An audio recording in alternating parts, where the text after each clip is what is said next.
You are very welcome here. It's very good to have you here. E graças a Deus. Amém? Meus amados irmãos, ainda está pronto, Tiago? Está? Amém. Nós estamos então falando esta manhã sobre, e o tema da nossa mensagem é pós-Páscoa. O que é que acontece depois da Páscoa, né? E como é que nós lidamos com isso? Amém? Lamentavelmente, muita gente tende, dada uma tradição, de procurar ir a algum tipo de adoração, certo ou errado, no dia de Páscoa, né? Tem gente que depois espera 364 dias, se foi este ano foi 365, né? Porque o ano tem 366, para voltar a um lugar de adoração, não é isso? E tem uma pessoa entre nós que sabe bem que este ano tem 366 dias, não é, irmã Fátima? Este ano tem 366. Lembrei agora. E então espera, né? Outros esperam que chegue o Natal, não é? O Natal, volto lá à igreja. Como é que nós lidamos com isto, irmãos? Porquê é que você voltou aqui esta manhã? Qual é a aplicação da semana passada?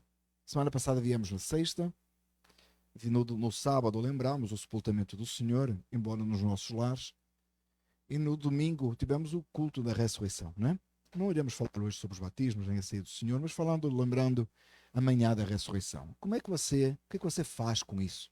O que é que nós fazemos com isso agora? Estava a falar ontem com o nosso presbítero, e este ano, já ano passado eu tentei fazer isso, e este ano eu tentei alongar mais a Páscoa. Vamos alongar a Páscoa. É a nossa festividade principal. É a Páscoa. Quando fazemos a ceia do Senhor, nós lembramos a Páscoa, a morte e a ressurreição do Senhor. Só há razão para haver Natal se houver Páscoa. É importante nós entendermos isso e lembrarmos isso. Eu estava a falar com o nosso presbítero ontem, tivemos bastante tempo a conversar e pensar nisso. Como é que nós vamos fazer? Por que não nós continuarmos lá na Páscoa? Esta semana, a maior parte dos devocionais, os irmãos devem ter reparado, foi sobre ressurreição, morte, ressurreição do Senhor. Insistir nisso, até que fique em nossas mentes e nós possamos lembrar a cada dia, irmãos, a cada dia, nós devemos lembrar. Estava também a falar com um colega esta semana de uma outra igreja, que eles têm por costume ter a ceia do Senhor todos os domingos. Tá? E não é nosso costume ter a ceia do Senhor todos os domingos, mas eles têm a ceia do Senhor todos os domingos. Várias coisas. Estou a falar irmãos em Cristo. Estou a falar, por exemplo, igrejas reformadas. Não é o caso desse nosso irmão, mas irmãos em Cristo. E eles têm ceia do Senhor todos os domingos. E na verdade a palavra do Senhor diz assim: quando vos ajuntais, fazei isto em memória de mim. Não significa que temos de ter a ceia todos os domingos. O problema da ceia todos os domingos é que às vezes calha no ritual, não é? E aí você fica, perdi a ceia este domingo, mas vou na próxima. Então é por isso que a gente não faz. Mas na verdade, nós, sempre que nos ajuntamos, temos que lembrar a morte e a ressurreição do Senhor. Lembrar uns aos outros. Para nós lembrarmos uns aos outros, nós temos que ter esta verdade muito presente em nossa mente. Insistir nela. Lembrarmos dela. Falarmos dela. Lembrarmos a nós próprios sobre ela. Às vezes, amados irmãos, fica... porque nós às vezes concentramos a ideia que a pregação do Evangelho de Cristo Jesus, que fala da morte e ressurreição do Senhor, é para ímpios. Então a gente, quando tem alguém de visita, a gente fala isso. Como se nós não precisássemos de ser lembrados. O Evangelho de Cristo Jesus sobre a morte e a ressurreição do Senhor, ela não é só para aquela pessoa que nunca ouviu o Evangelho ou para aquele que precisa se arrepender dos seus pecados. É para nós a cada dia nos lembrarmos e lembrarmos uns aos outros disso. Por isso é que nós temos a ceia. Por isso é que nós vimos a casa do Senhor. Por isso é que nós, até de uma forma simbólica, temos uma cruz aqui. Para lembrarmos que o Senhor morreu e ressuscitou. Por favor, abra comigo a palavra do Senhor em Lucas 24, versículos 36 a 49.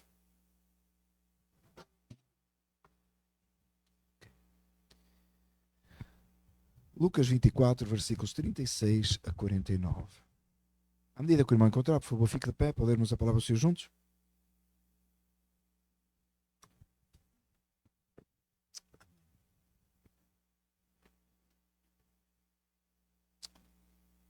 Diz assim a palavra do Senhor: enquanto falavam sobre isso, o próprio Jesus apresentou-se entre eles e lhes disse: paz seja convosco, ou com vocês. Eles ficaram assustados e com medo, por pensando que estavam vendo um espírito. E ele lhes disse: por que vocês estão perturbados e por que se levantam dúvidas no coração de vocês? Vejam as minhas mãos e os meus pés, sou eu mesmo. Toquem-me e vejam. Um espírito não tem carne nem ossos como vocês estão vendo que eu tenho. Tendo dito isso, mostrou-lhe as mãos e os pés. E por não crerem ainda, tão cheios estavam de alegria e de espanto, e ele lhes perguntou: vocês têm aqui algo para comer? Deram-lhe um pedaço de peixe assado, e ele o comeu na presença deles. E disse-lhes: foi isso que eu lhes falei quando ainda estava com vocês. Era necessário que se cumprisse tudo o que a meu respeito está escrito na lei de Moisés, nos profetas e nos salmos. Então lhes abriu o entendimento para que pudessem compreender as Escrituras. E lhes disse: está escrito que o Cristo haveria de sofrer e ressuscitar dos mortos no terceiro dia, e que em seu nome seria pregado arrependimento para perdão de pecados a todas as nações, começando por Jerusalém. Vocês são testemunhas dessas coisas. Agora envio a vocês a promessa do meu Pai, mas fiquem na cidade até que sejam revestidos do poder do céu. Oremos.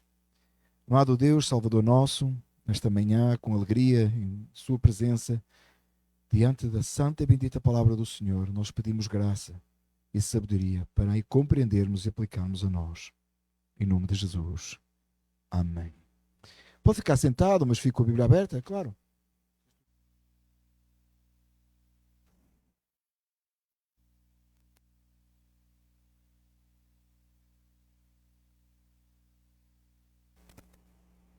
Um, dois? Tá. Tá ótimo. Obrigado.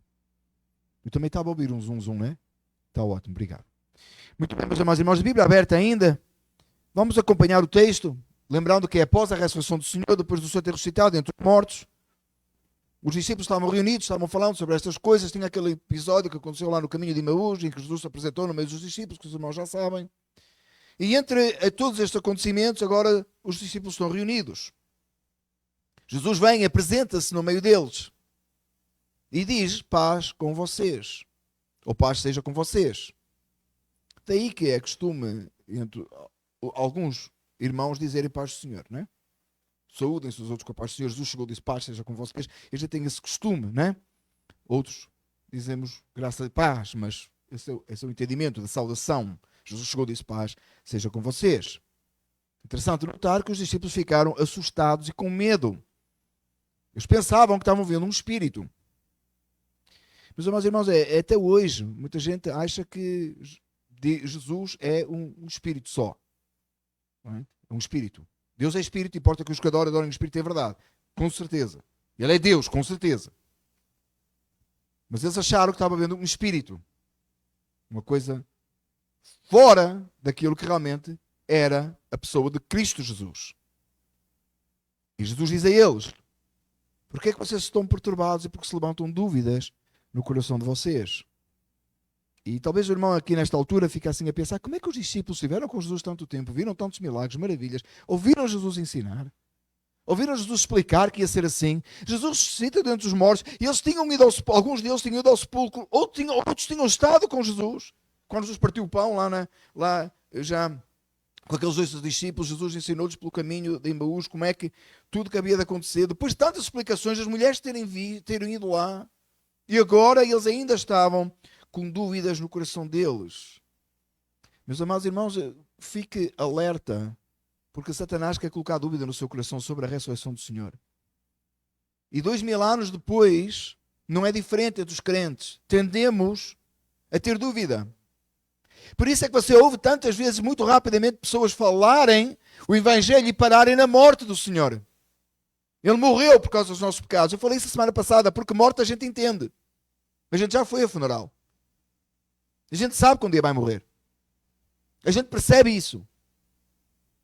É por isso, irmãos, que muitas vezes você vê alguém falar do Evangelho, ele fala a morte do Senhor, você tem que se arrepender dos seus pecados, Jesus morreu pelos seus pecados, pô, parou aí. Não parou, a história não para aí. Meio Evangelho, meia verdade, é mentira, é uma mentira.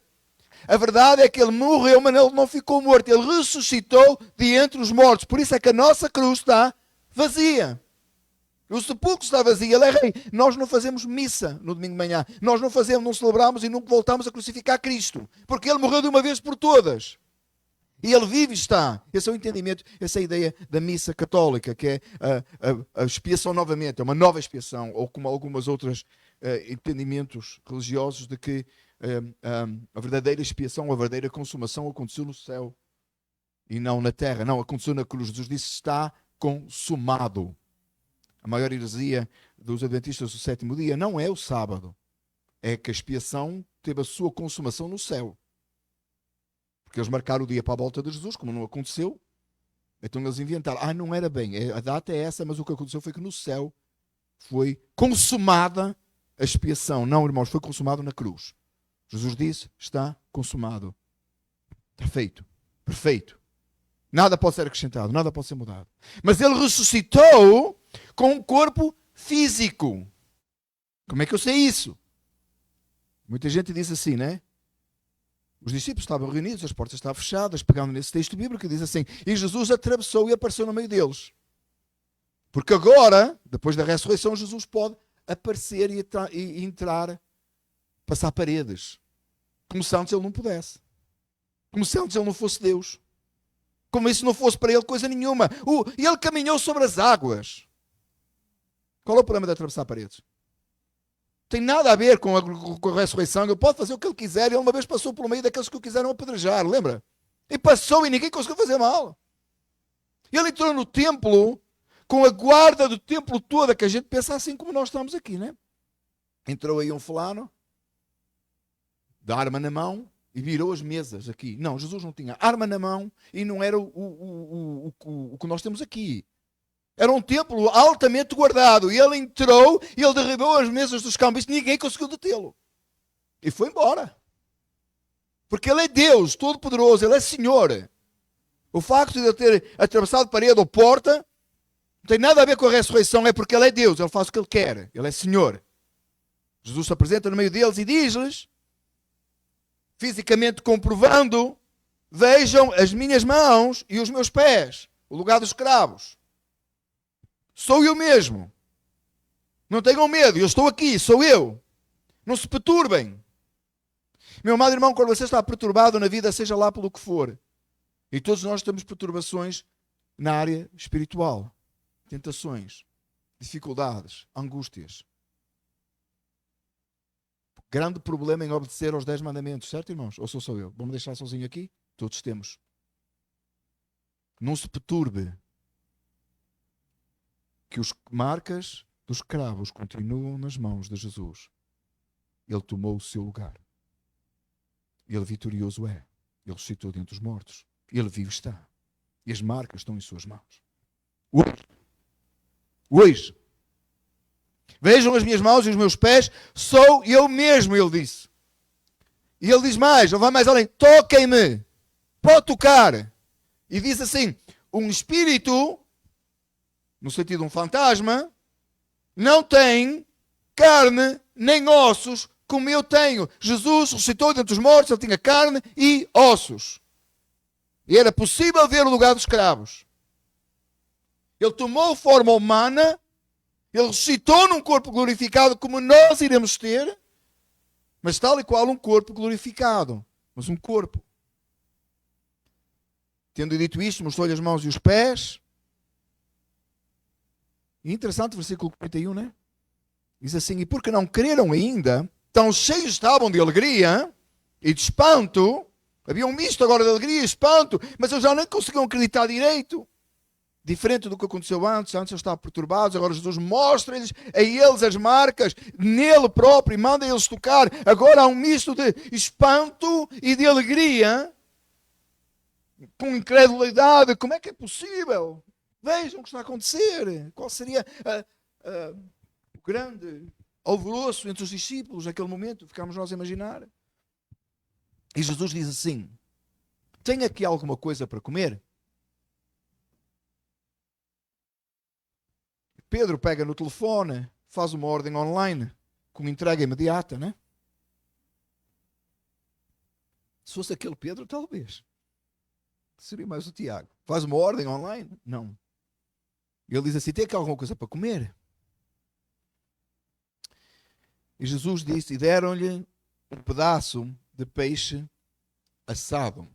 Eu achei interessante, irmãos, esta semana eu estava a ouvir o saudoso R.C. Sproul, o pastor R.C. Sproul nisto, e ele chamou a atenção que o peixe era assado, não era frito.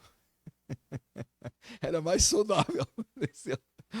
Mas ele tomou o peixe assado e comeu na presença de Deus. Eu acho, há um ponto aqui, irmãos, que não é tão importante na mensagem, mas eu queria chamar a atenção dos irmãos. Tem para aí uns vegetarianos crentes, tristes, por sinal, porque ser vegetariano é triste, não é? Que diz que o crente não deve comer carne, nem peixe, nem animais, porque Deus lá no Jardim do Éden só permitiu que eles comessem carne e peixe depois da queda. É verdade, irmãos, é verdade. O que eu nunca conheci foi um crente vegetariano brasileiro, porque se tira a picanha ao brasileiro, não sabe o que é que ele vai comer. Porque arroz só com feijão não funciona. E eu estava a pensar também, e também se tira o bacalhau ao português, ele não come batatas com cebola, gente. Ele precisa do bacalhau. É importante, irmãos, eu estou, embora não tão de graça, irmãos, não se deixe enredar por idiotice que Jesus comeu peixe assado, tá? E devia de estar bom, tá? Estou certo que eles fizeram melhor. Diz que ele comeu na presença dele. Quem preparou o peixe foi um português, não é? De certeza que o português prepara peixe. Se tivesse comido uma picanha assada, os tipos que preparou era brasileiro, não é? Mas foi português, não é? Foi o peixe assado. Mas, irmãos, por que é que eu estou a fazer, outra vez, por que é que eu estou a fazer este tom de graça e de brincadeira aqui, irmãos? Não é para encher tempo. É porque às vezes nós somos tão tendenciosos a criar regras religiosas em coisas que não importam, irmãos. É certo que Adão e Eva até à queda nunca tinham comido carne. E é importante nós sabermos ir. Ou peixe. Porque não havia morte. O salário do pecado é morte. Até que pecaram, não pôde haver nenhum tipo de morte. Porque então nós invalidamos a morte de Cristo.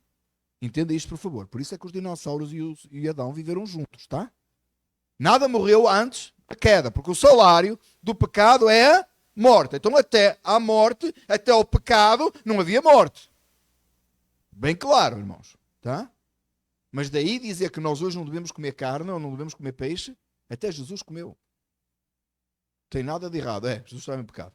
Mas na ideia de alguns aí é, tá? Então não tem nada de errado, irmãos. Vamos fazer o que é certo. Vamos dar graças a Deus, tá? Então coma o bacalhauzinho, dê graças a Deus, coma o bacalhauzinho, dê graças a Deus, coma lá a picanha e graças a Deus está tudo bem. Amém, irmãos?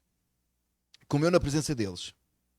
Agora Jesus no versículo 44 faz uma exposição teológica profunda sobre os acontecimentos. Ele diz assim: foi isto que eu lhes falei enquanto ainda estava com vocês. Ele lembra, sabe o que eu falei? Foi isto que eu vos falei. Era sobre isto que eu vinha-vos anunciar. Estão a ver a prática do que eu vos venho a anunciar? Sabe quando você fala com o seu filho, você avisa, e ele vai e faz errado, você chama e diz assim: foi o que eu te disse. Eu não te disse isso. Mas você está a dizer, está a ver, isto foi o que eu vos disse. Foi isso que eu vos falei. E diz assim: foi isso que eu vos disse quando ainda estava com vocês. Era necessário que se cumprisse tudo o que a meu respeito está escrito na lei de Moisés, nos profetas e nos salmos. Jesus foi tão claro nisto, é tão importante esta frase, irmãos, que a gente lê assim tão rápido, parece que passa de repente. É tão importante, Jesus disse assim: tudo o que a meu respeito estava escrito. Como? Eu sou o Messias, eu sou o prometido, eu fui enviado, e isto tudo que aconteceu era o que vocês conhecem da lei de Moisés, dos salmos e dos profetas. Era isto. Todas aquelas profecias de Isaías apontavam para mim, cumpriram-se em mim. Era isto que estava escrito. Jesus toma mais uma vez, e agora depois da ressurreição, claramente o centro de toda a Escritura, de toda a história humana, como Deus e Senhor de todas as coisas. Não é uma frase para deixar passar e seguir. Foi isto que eu falei. Era necessário que tudo se cumprisse. Ele diz: tudo está cumprido. E no versículo 45 diz assim: então lhes abriu o entendimento para que pudessem compreender as Escrituras. Mas, irmãos, nós tentamos da melhor maneira possível, pela graça e misericórdia do Senhor, e com grande dedicação, cuidado, pregar expositivamente, não é? Como os irmãos percebem. A principal forma de pregação da nossa igreja é expositiva. É pegar num texto e ficar no texto, não é? De preferência um livro da Bíblia, não é? Já ter feito isso. Eu tento do meu melhor, meus amados irmãos. Tentamos do nosso melhor fazer assim, pregar expositivamente. Para que não falhe detalhes no texto, para que nós possamos ir versículo a versículo, como estamos fazendo esta manhã, para que todo o conselho de Deus seja pregado e ensinado sem omitir aqueles pontos que às vezes a gente preferia não pregar. Há coisa que eu preferia não pregar. Quando vamos por um livro inteiro da Bíblia, não há maneira de falhar. Porque nós vamos pregar versículo a versículo, só saltar um, você vai me chamar a atenção. Oh, pastor, o que aconteceu com aquele? Não? Mas eu quero que você entenda uma coisa, meus amados irmãos. O pregar expositivamente não vai abrir o seu entendimento. A argumentação não vai resolver o problema da sua alma. É claro que é importante que o texto bíblico seja pregado, assim é importante que nós nos possamos deter, é importante que possamos ouvir outros. Eu tento do meu melhor, quando eu vou pregar um texto, tentar ouvir outros pregadores sobre o mesmo assunto, porque eu quero ter a certeza que eu estou a trazer a mensagem clara, mas obviamente não é isso, não sou eu que vou abrir o seu entendimento, e eu posso expor, ainda assim você pode se perder, pode estar perdido, continuar perdido e não ter vida eterna. Nós podemos ensinar os nossos filhos, e devemos fazê-lo, é a nossa obrigação. Como pais, é a nossa obrigação para o resto da vida, não é até eles terem 21 ou irem para o college. É para o resto da vida. Mas ainda assim, nós não podemos abrir o entendimento para que possa compreender as Escrituras. Daí, meus amados irmãos, que eu sempre digo, a apologética tem o seu lugar dentro do contexto da pregação e do ensino, mas tem o seu limite. A apologética é a arte da argumentação, é o meio de você expor e fazer entender e detalhar, argumentar sobre assuntos, mas, amados irmãos, tem o seu lugar e tem o seu momento de parar, porque se eu convencer você de que Cristo ressuscitou de entre os mortos, você vai para o inferno. Se eu convencer de toda a verdade bíblica, você vai para o inferno. Mas se o Espírito Santo de Deus vier e abrir o seu entendimento para você receber em seu coração a verdade absoluta, você vai para o céu. Jesus chegou diante deles, mas isso não era suficiente. Jesus está aqui, cumpriu-se em mim, mas não é suficiente, não chega. A presença física de Jesus num corpo com carne e ossos, comendo diante deles, não era suficiente. Era preciso que ele abrisse o entendimento, e ele abriu o entendimento para que eles pudessem compreender e receber as Escrituras. Essa é uma das razões que eu estou a pregar este sermão esta manhã. Porque falámos semana passada, 2 dias, profundamente sobre a morte e a ressurreição do Senhor. Mas ainda assim eu temo que Deus não tenha aberto o entendimento de algum. Aqui ou online. É preciso que você receba esta verdade, é preciso que o Espírito Santo venha e abra o seu coração, abra o seu entendimento e você receba como a verdade mais pura, mais preciosa, mais importante da sua vida. Não uma coisa para acrescentar, mas da sua vida. Está escrito, disse Jesus, versículo 46, que o Cristo haveria de sofrer. Eles tinham visto isso. Ressuscitar dos mortos ao 3º dia. Eles não só tinham ouvido falar, como eles estavam vendo ali. E que em seu nome seria apregoado o arrependimento para perdão de pecados a todas as nações, começando por Jerusalém. Jesus abre o entendimento deles para que pudessem compreender. E Jesus diz a eles, era assim que estava escrito, Cristo havia de padecer, ressuscitar dentre os mortos.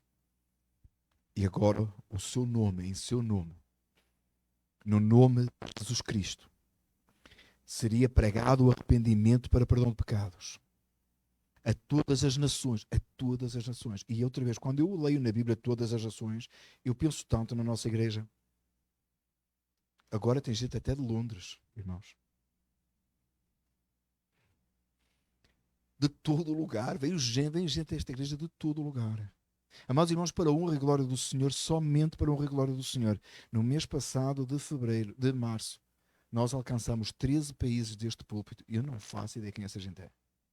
E se você está a assistir agora, creia em Jesus Cristo, se arrependa dos seus pecados e procure uma igreja local onde você possa congregar e louvar a Deus. 13 países, irmãos, que nós alcançamos deste púlpito o mês passado. Só o mês passado. Eu não faço ideia quem são. oro por essas pessoas. E dou graças a Deus pelo trabalho que o irmão Pedro tem feito nisso, de colocar esses sermões no sermonódio e levarmos o Evangelho, é a nossa missão. Esta é a nossa Jerusalém. Mount Clare é a nossa Jerusalém, a Jerusalém do Ministério de Filadélfia. E estamos chegando aos confins da terra. Não faço ideia onde são. Não faço ideia quem é. Que o Senhor nos ajude. Versículo 48 diz: vocês, disse ele para os discípulos, e agora a palavra do Senhor está dizendo a nós aqui agora, vocês são testemunhas destas coisas. Você é uma testemunha desta verdade. Você que está aqui esta manhã, você é testemunha disto. Você que tem Cristo Jesus como Senhor e Salvador, você que crê na ressurreição do Senhor, você que crê na morte expiatória, assim que o Espírito Santo já abriu o seu entendimento para compreender, você é testemunha destas coisas. Você sabe isto. Você recebeu isto. Às vezes, meus amados irmãos, nós ficamos tão preocupados. Você vai falar de Jesus a alguém, você não sabe muito de teologia, de repente vai falar com uma pessoa que vai saber umas outras coisas e vai começar a confundi-lo e você não sabe o que há de dizer, então é melhor esperar um pouco mais para saber mais. Isso é um engano, irmãos. Isso é uma desculpa. Isso é uma desculpa de preguiçoso, tá? Você não encontra isso nas Escrituras em lado nenhum. O homem era cego, Jesus curou. Não sei se você entende. Ele, quando era cego, não viu Jesus, não? Porque era cego, não? Jesus curou. Chamaram por ele e disseram: esse homem é pecador, porque ele curou-te no sábado. Ele virou-se para eles e disse assim: eu não sou pecador ou não. Se é pecador ou não, eu não sei. Uma coisa eu sei, eu era cego e agora eu vejo. O que é que a gente cantou hoje? Foi tão bonito o hino. Alguém anda a ler os meus sermões e anda a escolher hinos que têm a ver com os sermões. Vou começar a guardar isso. Estou a brincar, irmãos. Eu estava perdido. Ele me achou. Você não sabe que estava perdido nos seus pecados e que Cristo te achou? Você não sabe isso? Você não sabe que você ia para o inferno e que por causa da morte e a ressurreição do Senhor você tem vida eterna? Você não sabe isso? Nós não fomos chamados para ser teólogos, embora o pastor Assis Pro disse: todos somos teólogos, que somos, porque se você define qualquer coisa sobre Deus, você é teólogo. Você pode estar errado. Que até um ímpio é um teólogo porque ele tem uma ideia sobre Deus, nem que seja que Deus não existe, mas ele está errado. Não é esse o sentido. Não é essa a necessidade. A necessidade é você saber no seu coração que o Espírito Santo abriu o seu entendimento. Se você sabia que você merece o inferno, você merece a ira de Deus, você merece a condenação, você sabe que é pecador. Mas pela graça e misericórdia do Senhor, Ele tomou o seu lugar, e Ele ressuscitou ao terceiro dia, agora você tem vida eterna. Você não sabe isso? É isso que o povo lá fora precisa de ouvir. É disso que você é testemunha, do que aconteceu na sua vida. O impacto da Páscoa em si. O que é que a Páscoa importa para si? Esta Páscoa teve momentos importantes para mim. Vocês puderam ver no Facebook. Teve bola, teve carrot cake. E teve... carrot cake de Irmã Maria. Receita de Irmã Maria. E teve orange cake. E o orange cake ninguém toca, tá? Justamente. Marcou, foi bom para mim, foi importante. Vocês viram as fotos, alguns puseram. Posso ter? E eu disse: acabou de acabar, né? Vocês viram? Não tem nada, acabou. Teve uma experiência para mim. Vocês, o que é que isso tem a ver com a pregação? Tudo, meus amados, tudo, meus amados. Aqueles que estavam no Facebook ficaram a olhar. E eu comi. Eu sei a diferença. Tem um monte de gente aí fora que ficou a observar a Páscoa. Mas você sabe o que é. Porque você experimentou. Percebe a diferença? Pare de ser espectador da verdade do Evangelho. Seja participante dela. Busque a Deus de forma que você se torne uma testemunha por aquilo que aconteceu na sua vida. O que é que a Páscoa significa para si? É o dia de cozinhar um cabrito? É o dia de ir à igreja? De pôr umas flores, uns lírios na porta da igreja? É o dia de pôr uma decoração de Páscoa? É o dia do tal do coelho lá que põe ovos? O que é Páscoa para si? Você é testemunha da Páscoa? De ver o que os outros fazem? Ou esta verdade absoluta está no seu coração de tal forma enraizada que ela faz diferença 365 ou 366 dias por ano? Que vai fazer diferença para o resto da sua vida. Em seu nome seria pregado arrependimento para perdão de pecados a todas as nações, começando por Jerusalém. E agora vocês são testemunhas. O último versículo, antes de nós irmos ao texto auxiliar, diz assim: agora envio a vocês a promessa do meu Pai, mas fiquem na cidade para que sejam revestidos do alto. Jesus subiu ao céu, os discípulos viram fisicamente subir. Ele foi, os homens de branco vieram, né? Os anjos disseram: varões galileus, porque estáis olhando esse Jesus que subiu irá voltar. Essa é a nossa esperança, irmãos, amém? A volta do nosso Senhor em glória, Ele voltará. Muitos irmãos ao longo de 2000 anos foram caindo fisicamente, mas vitoriosos estarão na glória, amém? Certo? Por 2000 anos. O que é que os discípulos fizeram? Receberam este poder, foram revestidos do poder, dia de Pentecostes, 120 no cenáculo, possivelmente o mesmo lugar onde tinham feito a ceia, a última ceia, possivelmente, o mesmo lugar, possivelmente. Desceu o Espírito Santo sobre eles. Eles começaram a anunciar o Evangelho. 3.000 almas salvas em Jerusalém no mesmo dia. Até hoje os presbiterianos estão a tentar entender como é que eles foram batizados. 3.000 eu não quero saber. Eu quero saber é que foram batizados, creram em Jesus. Em pouco tempo a igreja em Jerusalém tinha 5.000 membros. O irmão Cris da época fez 5.000 cartões de membros. Tirou 5.000 fotografias. O irmão Cris da época. 5.000 membros em Jerusalém, somente em Jerusalém. E você diz assim, uma vez eu falei isto com uma pessoa e a pessoa disse-me assim: mas isso era fácil, que eles eram judeus, já estavam meio salvos. Eu nunca ouvi tal barbaridade. O que é um meio salvo? Se os próprios discípulos precisaram que o Espírito Santo abrisse o entendimento para eles perceberem como é que os judeus lá, os 5.000 estavam meio salvos. Aliás, os discípulos eram acusados de ter roubado o corpo do Senhor e aquilo tudo ser uma fraude. Mas o poder do Espírito Santo desceu sobre eles de tal maneira que Pedro pregou de uma tal forma. Você sabe quantas vezes eu já li aquele sermão? Eu queria descobrir o que é que tinha naquele sermão que eu pudesse pregar para acontecer o mesmo. Verdade, irmãos, nos meus primeiros anos de ministério. Foi o texto da Bíblia que eu mais li. Os meus primeiros anos de salvo foi Hebreus 11. Depois foi o texto lá, daí que, né, com Atos 2,42 é o versículo da nossa igreja, né? E li tantas vezes o sermão de Pedro, disse: tem qualquer coisa que ele falou que tem que ter. Cabeça de seminarista, né? Veio do seminário cheio de ideias, que vai encontrar uma coisa que ninguém encontrou. E onde é que ele vai encontrar? Ao menos na Bíblia, né, irmãos? Graças a Deus, ao menos foi na Bíblia. Eu já vou encontrar lá. Ele falou qualquer coisa que na hora que falar vai dar certo. É aquele sermão que eu tenho que pregar. Eu procurei. O sermão parece tão simples, tão plain, parece que ele até não falou nada de especial.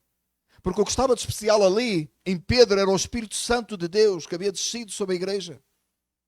E ele se levanta e prega, nem microfone.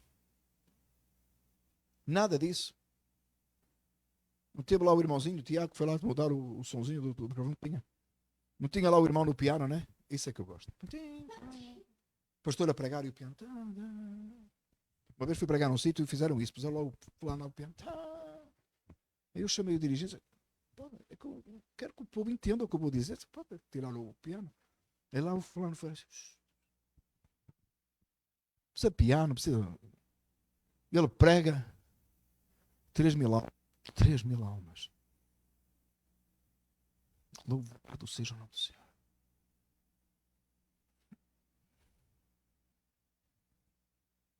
Cinco mil em pouco tempo. Paulo, que perseguia a igreja.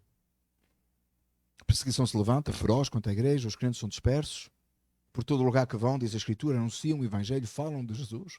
Gentios começam a ser salvos, que era uma coisa fora do pensamento judaico completamente. Gentios começam a professar o nome de Jesus, a ser cheios do Espírito Santo e a anunciar o Evangelho.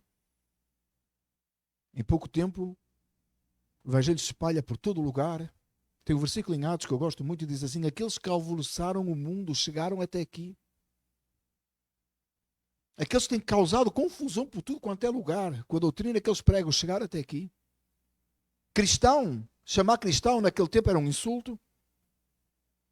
São os cristãos, são imitadores desse Cristo aí que foi crucificado, condenado, na pior forma possível, condenado à cruz pelos romanos e crucificado pelos romanos e condenado pelos judeus. Hoje a gente fala cristão de peito cheio, sou um cristão. Naquele tempo era um motivo de escárnio. Eles eram conhecidos pelos do caminho. Jesus, o caminho, a verdade e a vida. Paulo ferozmente persegue a igreja. Deus converte Paulo em cadeias por opção dele. Vai para Roma, centro do mundo da época, e prega o Evangelho em cadeias. E o Evangelho agora chegou a Roma. 60 e poucos anos, irmãos. 60 e poucos anos. E todo mundo sabia de Cristo Jesus. Atos 1:8. Mas receberão poder quando o Espírito Santo descer sobre vocês. E serão minhas testemunhas. Em Jerusalém, em toda a Judeia e Samaria e até aos confins da terra. Meus irmãos e irmãs, o Espírito Santo já desceu sobre a igreja, tá? Tem uma gente aí que está à espera da segunda bênção. O Espírito Santo desceu sobre a igreja, está sobre a igreja, irmãos. Tem 2000 anos. Você não tem que receber uma segunda bênção. E ele já veio. Na hora que você recebe Cristo como Senhor e Salvador, você é batizado, você recebe o Espírito Santo. Ele habita em si. O Espírito Santo que habitou Pedro, que levou Pedro a pregar aquela mensagem, que habitou Paulo, que levou Paulo em cadeias por opção dele. Leia o texto de Atos. Ele escolheu ser preso. Ele escolheu ir para Roma. Preso. Ele não dava para chegar lá solto. Ele escolheu ser preso para ir, para levar o Evangelho. Não foi a convite de avião de primeira classe, tá? Esse Espírito Santo é o Espírito Santo que habita em si. E você é testemunha destas coisas. Agora vá e anuncie o Evangelho. Vá e anuncie a Páscoa que você recebeu. Vá e seja uma testemunha viva daquilo que você tem experimentado, que Cristo morreu no lugar de pecadores, ressuscitou ao terceiro dia e vive e está para sempre. É Rei e Senhor. É nosso papel. Isto é que é Páscoa, irmãos. Esta é a Páscoa. É sabermos estas coisas, vivermos estas coisas e, portanto, as anunciamos. Isto é o que eu posso falar para o nosso pós-Páscoa. Tem Páscoa amanhã na sua vida? Ou já passou uma semana e tal? Vai ter Páscoa mês que vem? Vai ter Páscoa no outro dia? Vai! Porque a mesma morte e ressurreição do Senhor, ela é válida hoje, ela é válida amanhã, ela é válida para toda a eternidade. Foi assim que a igreja do primeiro século levou o Evangelho a todo lugar. Todo lugar. O que é que aconteceu connosco? Qual é a nossa desculpa? O que é que nós podemos arranjar como desculpa? Estamos demasiado ocupados com isto e com aquilo, não sabemos como devemos dizer. Temos esta limitação e aquela e outra e não sei quantos. Meus amados irmãos, o Evangelho de Cristo Jesus vai ser pregado e vai ser anunciado. E aqueles que tiverem que receber e serem salvos, serão salvos. É se você quer ser parte disso ou não. É se você quer continuar a andar a fazer a sua vidinha ou você quer ser parte do reino de Deus verdadeiramente e se comprometer verdadeiramente a anunciar Jesus Cristo. Chega de nos andarmos a entreter, chega de nos convencermos, chega de nos andarmos a desculpar, chega! Vamos abraçar esta verdade e vivê-la e pregá-la e anunciá-la. Não chega a viver como um cristão, precisamos de anunciar como um cristão. Também não chega a anunciar como um cristão se não viver como um cristão. As duas coisas andam juntas. Amanhã você vai para o seu lugar de trabalho, você vai para a sua escola, seja o que você vai fazer, a sua vizinhança, hoje, à tarde, o que você for fazer, as pessoas estão à sua volta, elas precisam de saber, precisam de ver e saber que Jesus Cristo ressuscitou dentre os mortos. Pela forma que você vive e pelas palavras que você usa. Anunciando o Evangelho até que Ele venha. Os discípulos levaram isto tão a sério, irmãos, em meio de muito mais dificuldade que nós. O mesmo Espírito Santo habitou neles. E eles fizeram maravilhas. De um povo atemorizado, de meia dúzia deles, 11, não meia dúzia, 11, atemorizados, pensavam que estava a ver um Espírito. 120 no cenáculo orar. O Espírito Santo desce sobre eles, um prega, 3.000 são salvos, 5.000. Paulo é convertido, o Evangelho chega a Roma. Antes os gentios são convertidos. O Evangelho chega a Roma. Precisamos ler a história de Atos dos Apóstolos. Outra vez, e outra vez, e outra vez. Até que sentamos vergonha. Por hoje, com muito mais, fazermos muito menos. Eu lembro uma vez de estar numa conferência com a minha esposa e o pregador falou sobre isto. Eu não sei se o pregador falou um pouco sobre isto e disse assim: irmãos, um daqueles assim, mais entusiasmados que eu, mais avivalista. Ele era assim mais não estou a dizer até num sentido mau, era assim mais entusiasmado. E disse: irmãos, a geração antes de nós fez muito mais com menos. E o povo disse: amém!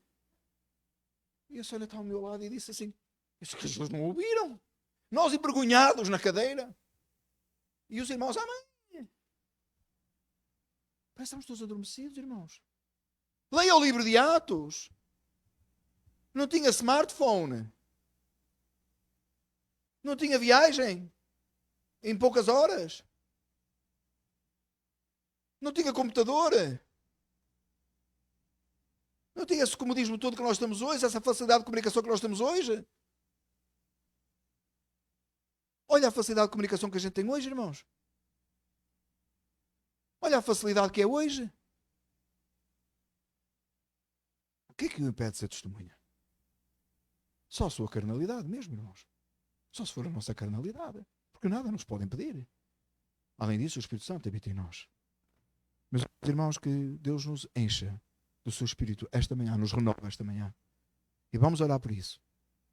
Para que possamos ser testemunhas de Jesus. E a Páscoa que celebramos a semana passada seja realidade hoje e agora em nossas vidas. Fique de pé. Vamos orar. Amado Salvador e Senhor nosso, para a glória do nome do Senhor, nesta manhã, nós vimos envergonhados à sua santa presença, pedir perdão pelas vezes, Senhor, que não temos sido testemunhas, que ficamos embaraçados e presos por coisa que não importa, que não presta. Tem misericórdia, Senhor, de nós. Faz-nos testemunhas vivas.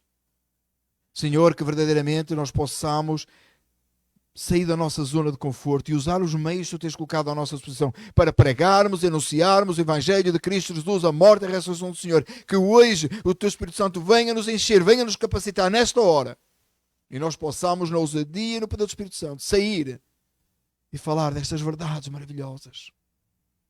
Que a Páscoa fique presente em nossos corações para o resto das nossas vidas, até à volta do Senhor em glória. Nós oramos agradecidos em nome de Jesus. Amém. Que a graça do nosso Senhor Jesus Cristo e a comunhão do Espírito Santo seja com cada um de nós desde agora e até a vinda de Jesus. Todos dizem amém. Nós podem ficar sentados. Amém.